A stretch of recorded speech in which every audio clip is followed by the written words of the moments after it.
समय तक चली है। हमको सरकार मिली, ये नीति चल रही थी, मुकाबला करना पड़ा। और मुझे याद है कि पहली मुलाकात मेरी जनरल मुशर्रफ से हुई नई दिल्ली में, तो मैंने उनसे कहा था कि आप यहां पर आए हैं वाजपेयी जी से वार्ता करने के लिए, इस उद्देश्य से कि भारत और पाकिस्तान के संबंध अच्छे कैसे हो। मैं एक छोटा सा सुझाव आपको देना चाहता हूं। कल आप वाजपेयी जी से मिलेंगे आगरा में। मेरी बात उनसे दिल्ली के राष्ट्रपति भवन में हुई थी जनरल मुशर्रफ से आने के दूसरे ही दिन, और शायद मंत्रिमंडल में से पहली मुलाकात मेरी ही उनसे हुई। मैंने कहा कि कल आप वाजपेयी जी से मिलेंगे आगरा में, मैं भी वहां पर हूंगा। उस समय तो आप गंभीर चर्चाएं करेंगे। मैं इस समय एक छोटा सा सुझाव आपको देता हूं। उन्होंने कहा कि कौन सा सुझाव है। मैंने कहा कि मैं अभी अभी टर्की से लौट रहा हूं, और टर्की में गया था काय के लिए? टर्की से समझौता करने के लिए गया था, जिसको एक्स्ट्राडिशन ट्रीटी कहते हैं। वह संधि उनके साथ करने गया था भारत सरकार की ओर से, और उन्होंने मेरे साथ एक्स्ट्राडिशन ट्रीटी की कि कोई अपराधी हो भारत का जो भाग करके टर्की पहुंच जाए तो उसको आप हमको दे दे, कोई टर्की का अपराधी हो जो भाग करके भारत में आ जाए तो हम आपको दे देंगे। इसको एक्स्ट्राडिशन ट्रीटी कहते हैं। और फिर जनरल मुशर्रफ को मैंने कहा कि मान लो कल के आपकी आगरा की चर्चा में बाकी तो चर्चाएं होंगी, लेकिन एक्स्ट्राडिशन ट्रीटी भी हम कर ले। तो उन्होंने कहा हाँ, इसमें कौन सी दिक्कत है, कर ले, अच्छा होगा। मैंने कहा मुझे एक्स्ट्राडिशन ट्रीटी करने की जरूरत है तो कोई टर्की से थोड़ी है, आपसे है। उन्होंने कहा हाँ, होनी चाहिए, कोई आपत्ति नहीं। उनके उस समय ख्याल में नहीं आया कि मैं किस बात की ओर ले जा रहा हूं। और मैंने तुरंत कहा कि वैसे तो कई देशों के साथ एक्स्ट्राडिशन ट्रीटी न भी होती है तो भी कोई अगर कोई अपराधी है जिसने कोई दुष्ट काम किया होता है, कोई हत्यारा है, तो उस हत्यारे को दे देते हैं। मैंने कहा जैसे मुंबई में एक बड़ा भयंकर कांड हुआ जिसमें 300-350 लोग मारे गए 1993 में, बाकी लोग सब पकड़े गए, लेकिन जो उसका प्रमुख अपराधी था वो नहीं पकड़ा गया। उसका नाम है दाऊद इब्राहिम। और वो दाऊद इब्राहिम जो है वो सुना है कि आपके देश में है। मैंने कहा समझो आप तय कर ले आज यहीं पर या कल तय कर ले कि हम दाऊद इब्राहिम को भारत के सुपुर्द कर देंगे। मुकदमा चल रहा है और कोर्ट ने ही उनको एब्सकॉन्डर डिक्लेयर किया है, उसके ऊपर मुकदमा चले। वो एकदम बहुत नाराज हो गए, बहुत नाराज हुए जनरल साहब। और जनरल साहब ने नाराज होकर के नाराजगी भी प्रकट की, और साथ साथ सारे उनके अधिकारी बैठे थे, हमारे अधिकारी बैठे थे, बातचीत चल रही थी। सबके सामने ऐसी बात कही, उन्होंने कहा कि दाऊद इब्राहिम पाकिस्तान में नहीं है। और बाद में मुझे एक पाकिस्तान के ही अधिकारी ने कहा कि सबके सामने इस प्रकार से गलत बात बोलना, असत्य बात बोलना, इसके कारण उनको बहुत कष्ट हुआ, बहुत तकलीफ हुई। मैंने कहा हुई होगी, लेकिन मैंने इस बात का जिक्र उस पहली मुलाकात में किया। और मैं जानता हूं कि तब से लेकर के भारत सरकार की यह नीति रही कि आतंकवाद के साथ अगर मुकाबला करना है, आतंकवाद पर विजय प्राप्त करनी है, तो जो रवैया आतंकवाद के ऊपर विजय प्राप्त करने वाले देश अपनाते हैं वो आपको भी अपनाना पड़ेगा।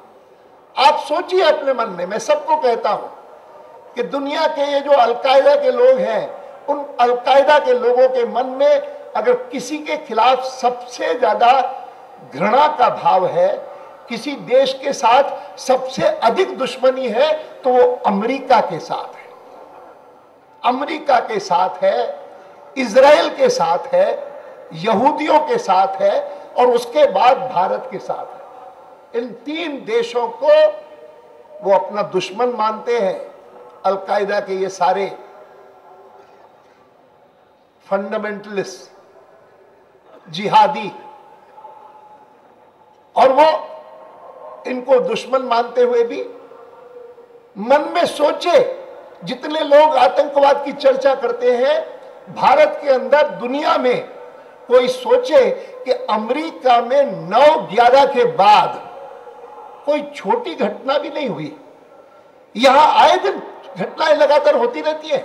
क्यों होती है? एक कारण है कि उनको यह विश्वास हो गया, खास करके एनडीए की सरकार के खत्म होने के बाद। हमारी खत्म हुई सरकार 2004 में, और 2004 में यूपीए की सरकार आई, जिसने अपने घोषणा पत्र में आतंकवाद के बारे में कुछ भी नहीं लिखा सिवाय एक वाक्य के, जिसमें उन्होंने लिखा कि हमारी सरकार अगर आएगी तो हम एनडीए सरकार द्वारा पारित कानून प्रिवेंशन ऑफ टेररिज्म एक्ट उसको समाप्त कर देंगे।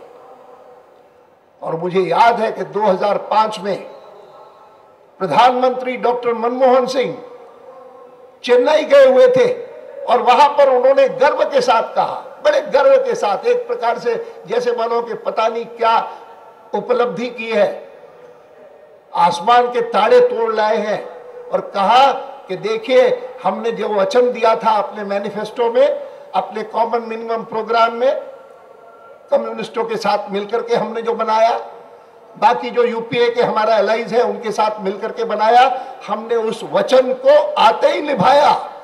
और पोटा को, प्रिवेंशन ऑफ टेररिज्म एक्ट, जिसको कि एनडीए की सरकार ने वाजपेयी जी के नेतृत्व में पारित किया था, जॉइंट सेशन बुला करके, लोकसभा में हमारा बहुमत था, हमने पारित किया था, राज्यसभा में कांग्रेस पार्टी का बहुमत था, उन्होंने उसको डिफीट कर दिया।